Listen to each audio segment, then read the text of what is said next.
Thank you, Kate. Stay safe.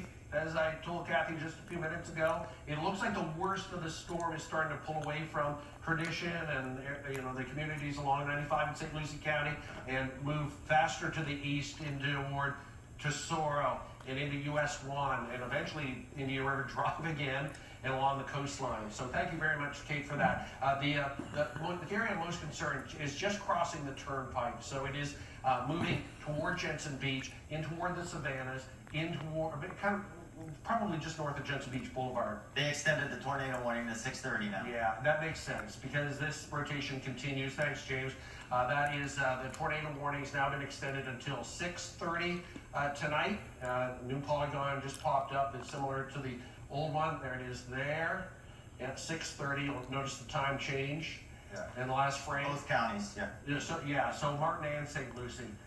It looks like it's almost what we call back building a little bit into Martin County again, because just 10 or 15 minutes ago, this was all St. Lucie County. There just was nothing going on in Martin County. But now look at Stewart and Palm City, the building back down to the south with these heavy downpours again. Now, and maybe slowed down. It says moving east at 15 now instead of east at 20. So. Thanks for that, because it does look like it's lost that northward component that not only this one had a few minutes ago, but also the other one that we were watching, which was the confirmed tornado about half an hour ago. This one is moving east at 15, so it is heading across the turnpike and US 1 and working its way in toward A1A and across Indian River Drive in the next 20 to 25 minutes. Very, very dangerous weather situation that we're tracking. We still have the tornado warning. There's also a flood advisory now till 9 o'clock.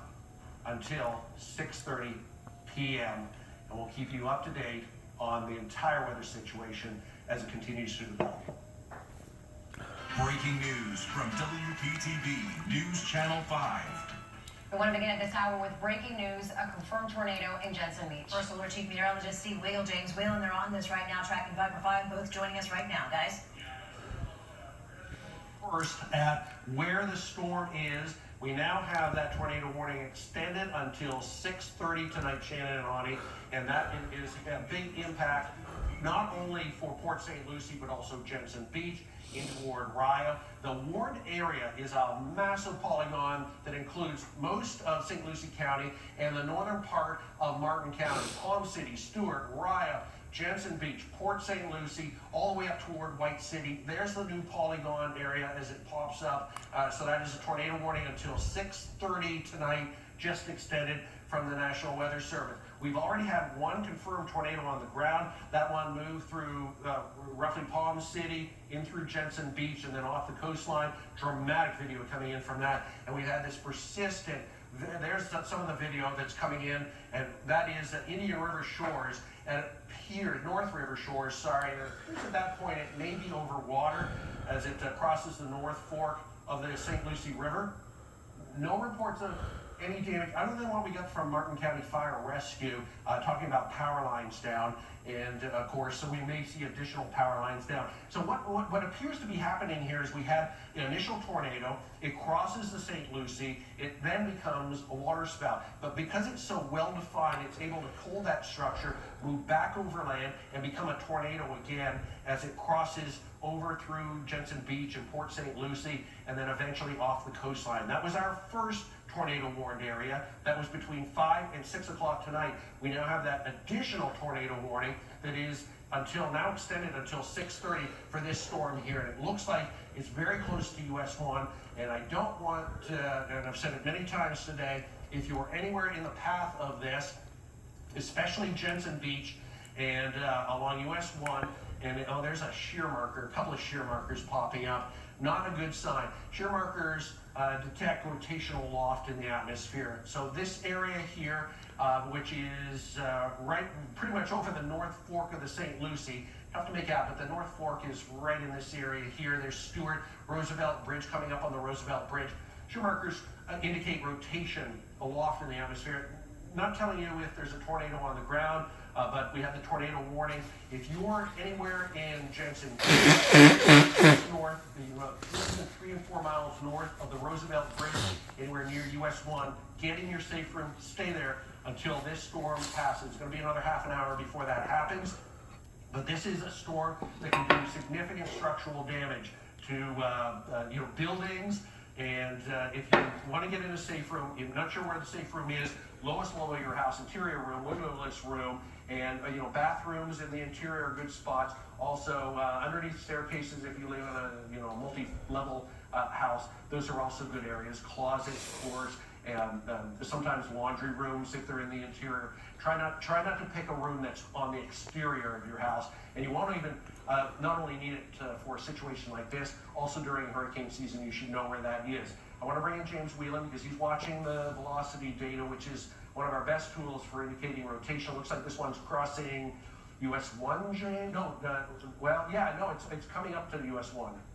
Yeah, coming up to US 1 here, still pretty well defined. It's maybe a little bit looser than what it was before. It's not a tight a circulation as it was, where these bright colors over here just butted up right to these reds over here. So it's loosened up a little bit, but that still means that there's a heck of a wind gust coming out of here, even if it's not a tornado. But it still does have that tornadic signature to it here, maybe a little bit wider of a signature, and it's pulling away from the Tesoro is right here in this box right there, and it's moving out of that way and heading towards, the Jensen Beach area too. The gusty winds are already most likely going right into Jensen Beach at the moment, and this thing, like you said, it may be backbuilding, slowing down, or even just turning more east, because the other one moved kind of more northeast. This one's turning a little bit more east, but we got a little while to go here as it's going to cross over US 1 and then head right over the causeways there, pretty close to both of them there, right at Jensen Beach, the Jensen Beach Causeway, and then the other one down to the south. So most likely you want to take cover in any of those locations there. As it goes on to Hutchinson Island, that too, from say Herman's Bay there to the south to Shuckers, it's going to be in a very similar area, maybe a little bit farther south, so that would include Jensen Beach and Waveland Beach and Dolman too. So any of those condos there that are near that area, you want to stay away from the windows right now is your best bet. Don't go looking out on the balcony or stick your head out or anything. Stay away from those windows. Bathrooms, a lot of times in the high-rises, they don't have windows, so that's a good place to go. Yeah, great advice, James. So we're getting a couple of reports in. Oak Hammock School in Port St. Lucie reporting flooded roadways in that area in Port St. Lucie. Kathy, our news director, just calling in and saying that it does appear that it is building back to the south in Stewart and Palm City. You can clearly see that on the radar in the last 10 to 15 minutes. There was absolutely nothing going on in Martin County about 15, 20 minutes ago, and now the storm is starting to nudge back toward the south. Now, the heaviest part of the storm is where the shear marker is popping up. That's more Jensen Beach, but it's not done in Palm City and Stewart, even up around Manatee Pocket, and a little closer to Sewell's Point, obviously, Sailfish Point. The shear markers, an indication of rotational loft in the atmosphere, are just a little bit farther to the north by just a few miles. I want to bring in Kate Hussey too, because she is in Martin County, I believe. Kate, where is your location at this point? Yes, Steve, we actually just passed the exit for Southwest Martin Highway, so really just past mile marker 112 on 95 heading southbound. It seems like we've actually gotten a bit of a break from the rain, which we're thankful for. We're not seeing much flooding at this point, but it's really interesting when you're talking about this storm heading south. We can really see off in the distance those dark clouds looming ahead of us as we're heading further south, really into the Stewart and North River Shores area. I'm also telling you that heading northbound, traffic is a complete mess. I mean, it's just bumper to bumper, headlight traffic. We imagine only because we just came from that area up Curtis where it was so pouring down in sheets. These folks, like I said, are taking it slow. Yeah, I can imagine. I mean, on a good night this time of year, it is a slow go on 95 and the Turnpike. If you can stay inside, please do in St. Lucie and Martin counties, because this storm is, it's what we call back building. The storm itself, The first cell worked off the coastline about an hour ago, and it's just been continuing to build back toward the west and to the south at the same time. So it's nudging back into Stewart, back into Palm City, back into Palm City Farm, back to the west of 95 again, as the whole storm system works off the coastline. So